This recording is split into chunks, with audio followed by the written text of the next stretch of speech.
And I really first of all want to get your thoughts on the news flow around the banks. We're seeing quite a number of merchant banks emerging, FSDH, and now we're hearing that Rand Merchant Bank also would be coming to the table with a license. Your thoughts on any impact, if any, on Nigeria's banking sector? Yeah, I think it's just in pursuance of CBN strategy, of course, to do it with the universal banking approach, something similar to what obtains like in the US and other developed markets. So I think it's just going to give a bit more focus on the banking industry, and more specifically, I think customers are in a position probably to benefit most from this development, because they have the opportunity to enjoy bespoke tailored services from banks that opt for these specialized licenses from the CBN. Of course, this is focused on merchant banking, but so for the commercial banks that are listed on the NSE, any cannibalization of their business, in your view, do you think this is something that increases or reduces the risk for people investing in that space? Well, I think it's just going to be a case of who can stand the heat in the kitchens. Obviously, more competition is going to come up as a result of this fresh license issuance. So I think it's just going to put existing banks, those that run similar businesses, on their toes to offer better services to clients so that they don't lose market share to the new entrants in the business. Let's review November markets. I think the key takeaway, like I mentioned earlier, is the fact that volumes have dropped significantly. I was speaking to a trader recently. I think 2 months ago, people were bullish. People felt this market was on the rise, was likely to continue into next year.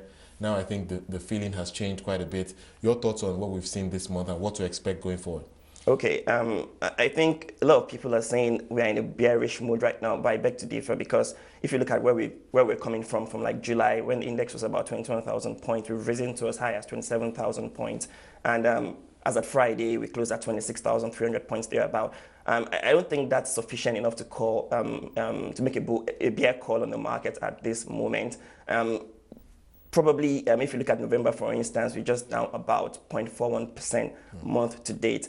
Of course, comparing that to what we did in September and what we did in October, of course, positive, strong returns in those months. But I think it's just much more of seeing stability in the market, as opposed to seeing investors, really pulling out.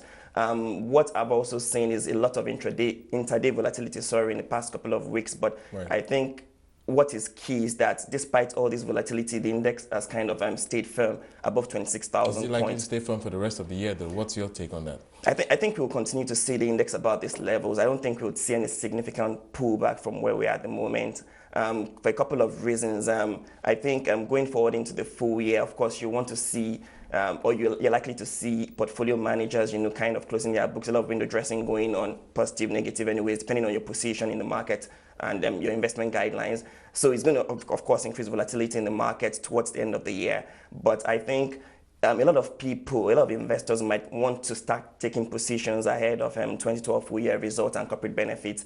A lot of people might not want to chase the market. So you want to get in, before the whole hype starts, so to speak. So I think going forward, maybe towards the end of December, we would see some kind of support coming through to the market. I don't expect to see a very strong performance in December, but I don't think it will be negative at the end of the year. So in this environment, best buys going into 2013, your thoughts? Okay, within the banking space, which is, of course, where the focus is, right. I think Diamond Bank stands out particularly for a couple of reasons. I mean, you see from results released so far this year, up until third quarter, you see that sustained ROE. You see even while the banks were recording like declines in the ROE in third quarter, I mean, they maintained the run rate ROE at the same pace. I think only Skybank probably shut up and raised their ROE in third quarter as well. Besides that, I think in terms of risk to full year earnings for 2012 especially, there's been a lot of concerns about, okay, maybe there could be negative surprises, especially for the banks that were hit last year. But having made up to 23 billion provisioning as our third quarter and giving a guidance of 30 billion for the full year, I think 7 billion is a safe bet. I don't think we should see anything, I think it's a bit conservative in my opinion, because even if you look at their NPL and their coverage ratio, I think 7 billion is a bit conservative. I'll be surprised if they do more than that. And if we putting that number into their financials, then I think we're in for a good year in terms of their bottom line for 2012. So I think Diamond Bank for me is a strong pick within the banking space. Outside the banks, is there anything attractive? Because a lot of people talk about those large multinational companies in the consumer space like Nigerian breweries, Nestle, very rich valuations. That's what everybody's saying. Do you share that view? And if you do, is there any value in that space right now? I think within the FMCG, especially with reference to the breweries, Nigerian breweries and Guinness, I think earnings have so far been disappointing. Right. They have recently released results, and we saw that pullback in their price, in the price of both stocks anyways, in the last couple of weeks, although Nigerian breweries has kind of ticked up again from where it dropped to. But I think even putting 2012 expectations, estimated earnings into the valuation, I think is still just about fairly priced at these levels for Nigerian breweries, but for Guinness, I think the concerns are still there in terms of investment in capex and all of that, being able to cope with the competition and all of that. So I'm not too sure if there is a lot more upside in those stocks at the current levels that we are at the moment. Let's shift focus to the fixed income space. Very interesting dynamics we saw last week, of course, with the auction. I think a lot of people are surprised at where yields were. I don't know if you were surprised, down to about 12% for the 7 and the 10 years, 12.5, depending on which of them you bought. So your thoughts on where fixed income yields are going? Well, I think we have just 3 more weeks before the markets will close for the year. And just to give some perspective, before the auction, we saw yields kind of slow down from about 13.5 to 12.5 on the back of the Barclays bond index story and all of that. And of course, post the auction, we've seen yields kind of go up again to close to 13. Well, still some distance from 13, but of course an uptick in yields across especially the on-the-run bonds. I think what typically happens is some speculative bets, people just closing their positions, buying from the primary market and selling in the secondary market, even though they don't book a loss on those positions.